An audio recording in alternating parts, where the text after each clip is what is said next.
Well, this clock strikes or chimes on the quarters. So at 1/4 past, 1/2 past, 1/4 to, and then strikes the hour. And I'm trying to synchronise the time. It's set for 12 o'clock. And I'm trying to find the sequence of the hammers to do the ding-dong, Westminster chimes.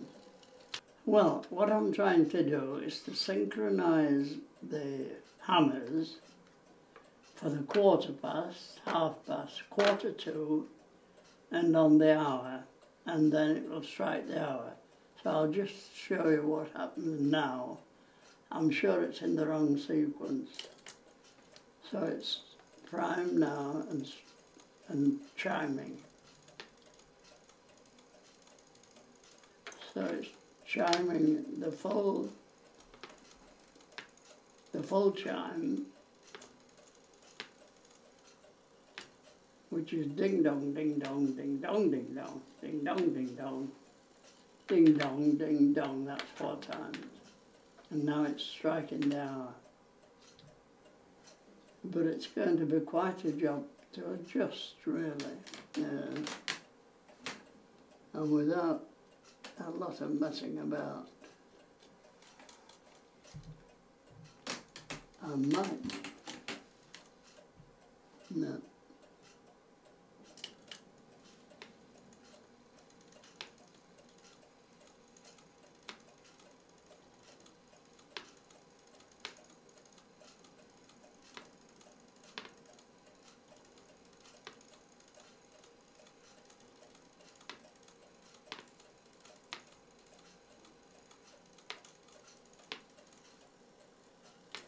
Now it's striking the hour.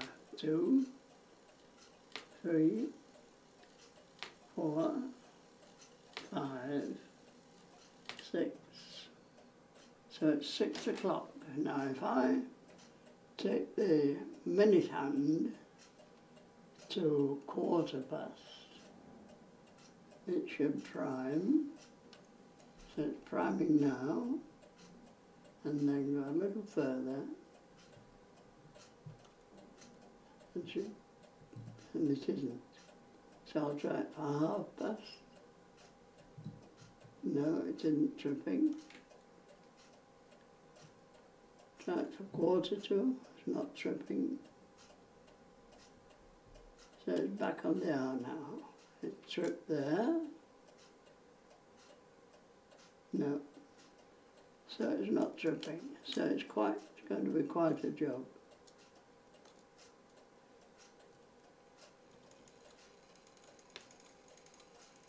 This is 1/4 past.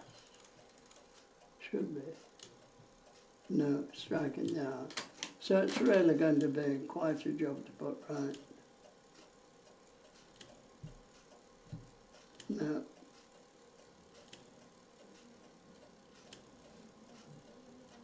So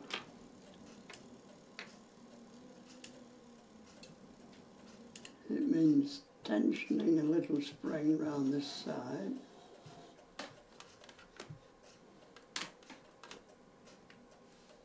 Which is there.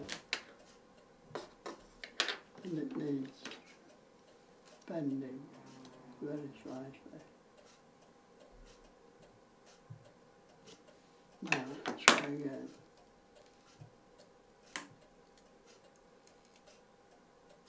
So it's primed, but it hasn't struck. No.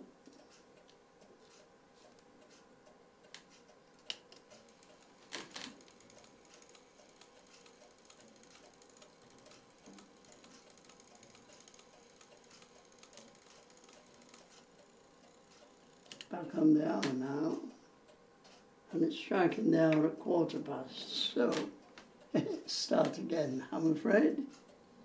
Ah well, so be it. Right, I've been repairing clocks for quite some time. In fact, it all started in the army. I went on an instrument course, which lasted 1.25 years.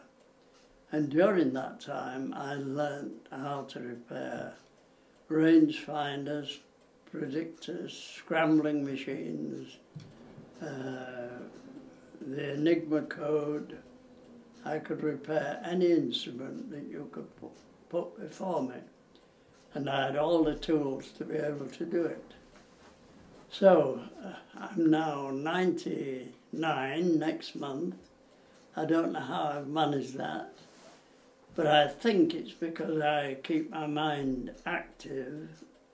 I still drive a car, and I try and remember what I've done all day. At night, I go to bed and think, now what have I done today?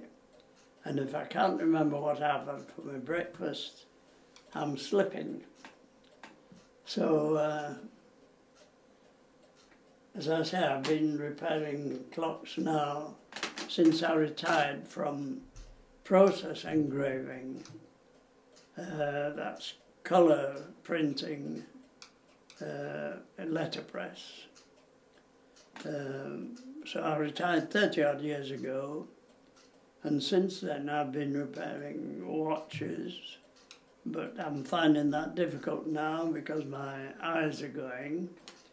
So I now do grandfather clocks and mantle clocks. So this is a mantle clock.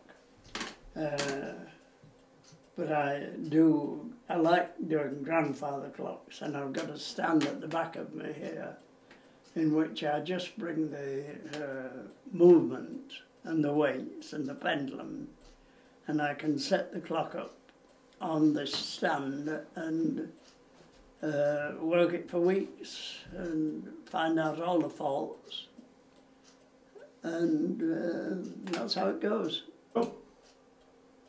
One of the things that I thoroughly enjoyed doing was an Atmos clock, which you'll never wind up. It will go for 20, 30 years, and they're normally very, very expensive, made in a glass case, and so expensive, some of them cost about £2,000 to £8,000, and they are gold-plated and absolutely wonderful. And the way that they keep going is by atmospheric pressure. So the slightest change in atmosphere would wind the clock up for 2 or 3 days. So it never runs down and never stops. And they're so precise and so frictionless that they are wonderful. Anyhow, my clockmaker friend said he daredn't touch it, and he'd taken it to another clockmaker, and he said he daredn't touch it. But to send it down to London would have cost quite a lot of money, both insurance and package. And before they would look at these clocks where they repaired them in London, they would want £500 unseen before they started repairing. Anyhow, I'm deciding that I'm going to repair it. And I got to one point where I couldn't strip it properly because of the bellows, which took the atmospheric pressure. So, being a bit naughty, I rang the engineer in London and asked him if he'd mind telling me how to dismantle the bellows. And he said, well, for your cheek, I'll tell you. He said, but you're really tackling something. He said, the only way you can strip it is to put it in the fridge for a half an hour, in which you'll find you'll be able to strip it. But when you're putting it back again, you've got to put it in the fridge for a half an hour before you repair it. So I did it, and as far as I know, the clock is still going. Another silly story, I repaired a French long case clock, which was very, very elaborate and quite complicated, but I repaired it and put it on my stand and checking it.